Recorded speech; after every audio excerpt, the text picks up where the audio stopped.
দর্শক আসসালামু আলাইকুম, যে যেখান থেকে আমার এই ভিডিওটা দেখতেছেন সবাইকে আন্তরিক শুভেচ্ছা ও অভিনন্দন।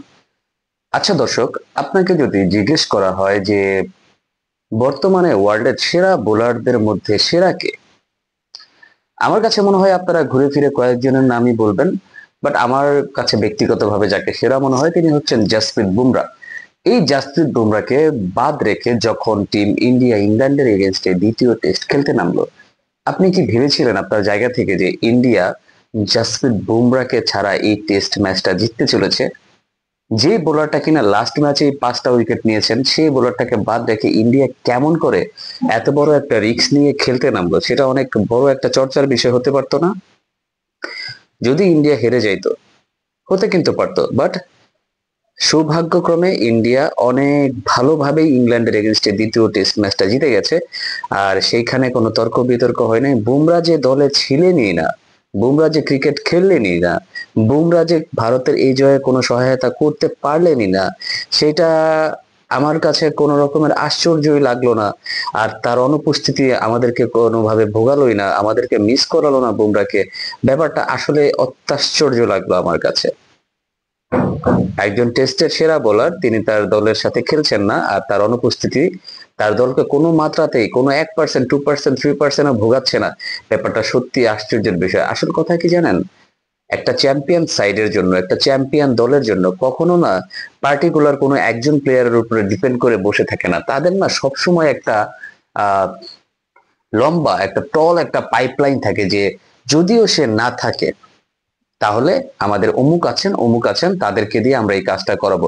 বাট ভাই, বুমরার সাথে তো কারো কম্প্যারিজন চলে না, কোনো কম্প্যারিজন চলে না।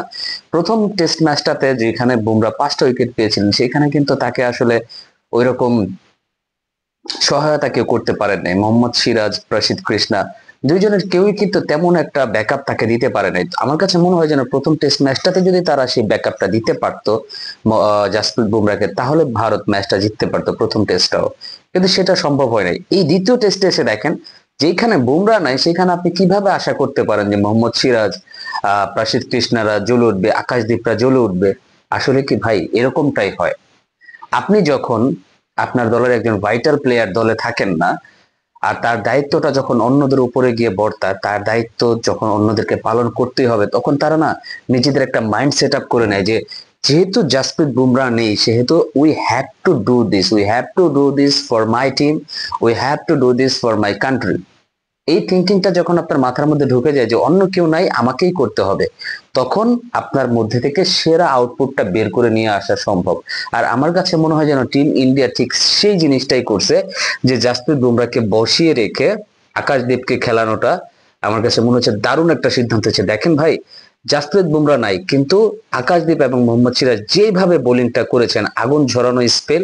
মোহাম্মদ সিরাজ প্রথম ইনিংসটাতে 6 উইকেট নিয়েছেন একাই, এবং দ্বিতীয় ইনিংসটাতে আকাশদীপ এসে 6 উইকেট নিয়েছেন। প্রথম ইনিংসে মোহাম্মদ সিরাজ 70 রান দিয়ে 6টা উইকেট নিয়েছিলেন, এবং এই ইনিংসে আপনার এই এই যে আপনার আকাশদীপ, এই ইনিংসে এসে আকাশদীপ আপনার প্রায় 99 রান খরচ করে 6টা উইকেট নিচ্ছেন। মানে দুইজন পেসার দুই ইনিংস মিলিয়ে ইংল্যান্ডের মতো একটা টিমের 17টা উইকেট নিয়ে নিয়েছে। তো এই হচ্ছে ভাই টিম ইন্ডিয়ার কোয়ালিটি। তারা কখনোই একজন প্লেয়ারের উপরে ডিপেন্ড করে টিম সাজায় না। তারা জানেন যে তাদের অ্যাবিলিটিস কি, তারা জানেন যে তারা আসলে কোন ক্ষেত্রে কি করতে পারে। আরেকটা জিনিস আমার কাছে অবাক লেগেছে, সেটা হচ্ছে দেখেন, খেলা তো হচ্ছে ইংল্যান্ডের মাটিতে। ইংল্যান্ডেরও কিন্তু সেরা সেরা 3জন পেসার ছিলেন। কে কে ছিলেন? আপনার টাং ছিলেন, বেন সিয়ার্স ছিলেন, ক্রিস ওকস ছিলেন, বেন স্টোকস ছিলেন। এই 4জন কিন্তু বেশ ভালো বোলার, 4জন কিন্তু বেশ ভালো বোলার। তো ওই এমন একটা পার্টিকুলার উইকেটে, যেখানে ইংল্যান্ডের উইকেটে খেলা হচ্ছে, সেই উইকেটে যতটা না ইংল্যান্ডের বোলাররা সুবিধা করতে পারলো, তার চেয়ে কিন্তু ভাই ঢের গুণ সুবিধা নিয়ে নিয়েছে আপনার আকাশদীপ এবং মোহাম্মদ সিরাজ। এই জিনিসটাকে আপনি কিভাবে ব্যাখ্যা করবেন?